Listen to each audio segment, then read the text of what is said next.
Hey Laura, how are you? So here I am, as promised. I told you last week that if you track 6 days a week, I will get back to you on a feedback on a weekly basis. So this is what I'm doing. Sorry, I was just trying to find you on my to-do list, but I couldn't find you.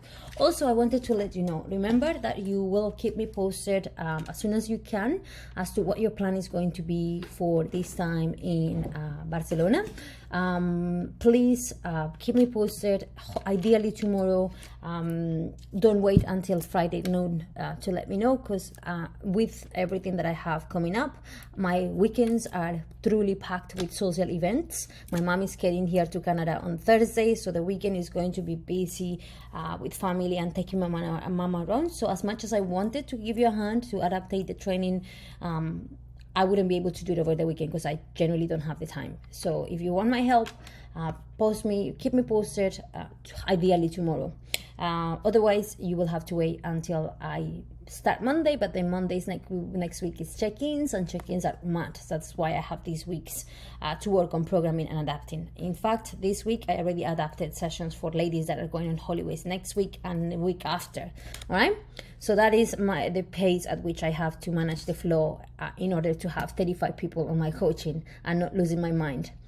So my fitness plan. Last week you told me everything about your tracking, that you have been tracking your pre-made meals, that you have been consuming vegetables and fruits, and that you have been eating your 4 meals. I have chosen the week before, I have chosen Thursday as the date to analyze. It is impossible. I'm also going to set up expectations. It's impossible that I look 35 people's journal every single day. So what I do, I randomly look into a day that I believe that it was good with regards to macros, and I send you the feedback. Last week was Thursday. Let me just choose a different day this week. So this was from last week. Every day was actually really good. Spot on with your protein. Still getting a little bit higher on protein, but it's not a big deal. Just a few grams. Still not hitting your carbs, but I'm going to look what is happening. And amazing job on fats, which forever has been your biggest challenge. So this is a really good job. Now, let's say we use Wednesday. Wednesday, you were higher on carbs than any other day. Actually, Monday was a better day. Let me have a look into your Monday. So Monday, Laura, and I want you to let me know things such as, for example, how you feel, energy levels, mental health, since you have been generally eating a lot better than you ever been. Why can I not find you? When you have a chance, and actually you do have the chance, you did take the time to do this. There you go, view. So we go on your Monday, which was, there you go, Monday. So this day we have 4 meals. Let me just review the notes, what your homework was. 4 meals, macro target 25 to 40 protein, 30 to 50 carbs, 10 to 15 fats. Ideally, 1 hour pre-workout, we want to have one of your main meals. So we have 1, 2, 3, 4. This is one of those already made meals, which I know is not just the chicken. You clarify that for me. That will have the vegetables, the carbs, and the fats. You just make that all in just one meal. Well done for doing that. So we have your breakfast, 29 grams of protein, 4 grams of fats, fantastic work, and then 23 grams of carbs. The carbs in here are coming from the lactose-free milk, blueberries, 40 grams, and strawberries. So the fruit is around 100 grams, great, which give us around 10 grams of carbs, plus the carbs coming on the milks. Not going to expand into breakfast. I also know that breakfast is usually the smallest meal you have, because you also don't tend to have a lot of appetite in the morning. So I'm not going to bother you. That, in my eyes, is a lot better. If we eventually want to hit a better macro target, for example, on the other days that you hit lower carbs, then you know that an easy fix without impacting anything else is just to get more fruit in. And fruit, especially berries, is going to have plenty of antioxidants, plenty of fiber. So you can easily just go 50 grams more on each of the 2 in days that you might be away, if we constantly see that you underheating your carbs. Okay, now for lunch you have the basmati rice, chicken thighs fillets, and these are vegetables. Yes, 67.5 grams. That was a total of 52 grams because most of the grams were coming from the basmati rice, which I love rice for fiber. Is just amazing, gluten-free, all of these. Then we have chicken thighs, which makes the whole thing a lot higher in fats, but you make it work within your day, so nothing to add into this meal. I will say maybe with time, just have more confidence. Maybe you can just reduce rice to 120 grams. That will lower a bit your carbs, but then you can have more mixed vegetables. For example, 150 grams of mixed vegetables, because this is, if you have the double of this, that is only just 6 grams of carbs. If you mix that with the chicken and the rice, that is going to taste really nice, and that is an easy way to maybe reduce the amount of carbs that you have in here, but incrementing a lot of the fiber.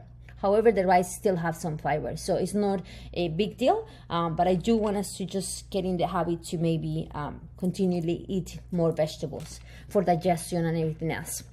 This will, I just have to guess that it will have some vegetables in there, good amount of fats, good amount of protein, good amount of carbs, and this would have been your pre-workout meal. And if you eat every day like this day, oh my God, Laura, we can get really far with the processes that we are on.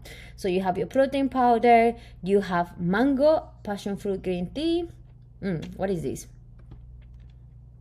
Okay, this is again an easy way to spoil carbs. But let me just, before judging you, yeah, this is an easy way to spoil your carbs. So I do not want to see you sacrificing your veggies at lunch in order to get one of these. I know they taste nice, but they don't give you any nutrition value. They don't give you anything. They just give you a bunch of carbs in the shape of sugar. Look at this, 30 grams of carbs, from which 28 are coming from sugar. You know what you get better, you can do, and you can go away with better than this, especially you have a Kit Kat here. Laura, I'm gonna kill you. Just take my words back.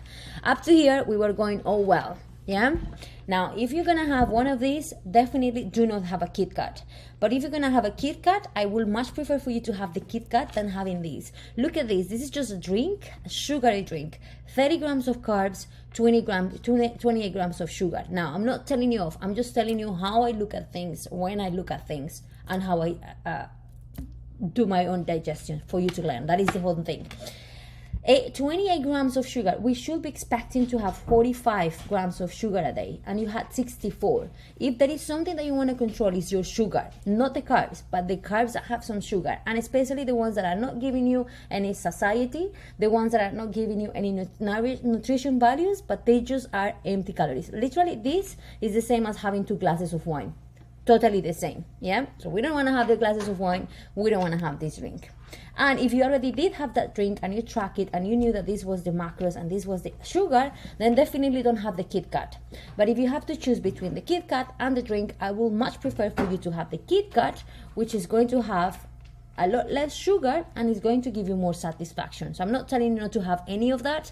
I'm telling you, choose between the one of those two. I know you love Kit Kats. I can see that a lot in your journal. So make it fit within your macros around training time. That is perfect, but do not have this drink. Just limit yourself at your treat, limit it to the Kit Kat. I say 20% of your calorie intake should be coming from something you enjoy, and this allows you to have 20% on the Kit Kat. Ideally, in the future, I would love to suggest you using some cereal on your protein, which is something that I do myself on the pre-bed snack, and I have some of you ladies doing that as a post-workout, which you get satiety, you get more volume, and you get to have that sugar craving, or to kill that sugar craving. So the day was perfect.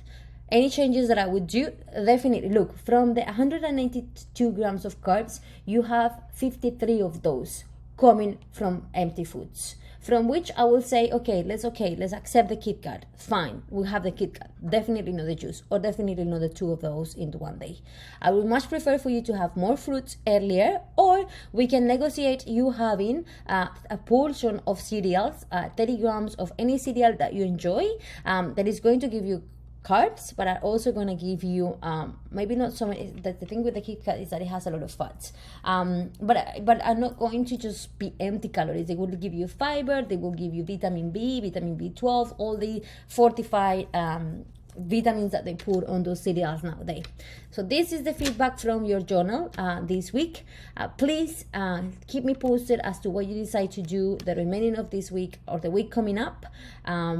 Really good practice. Again, if I nick point at things, it's never to tell you off or to tell you you're stupid. You are totally not stupid. This is things that people do not know. But this, I have managed to get to all of these conclusions after years of tracking myself, and just not only tracking, but also getting to understand the micronutrients of the macronutrients. Bye-bye, Laura.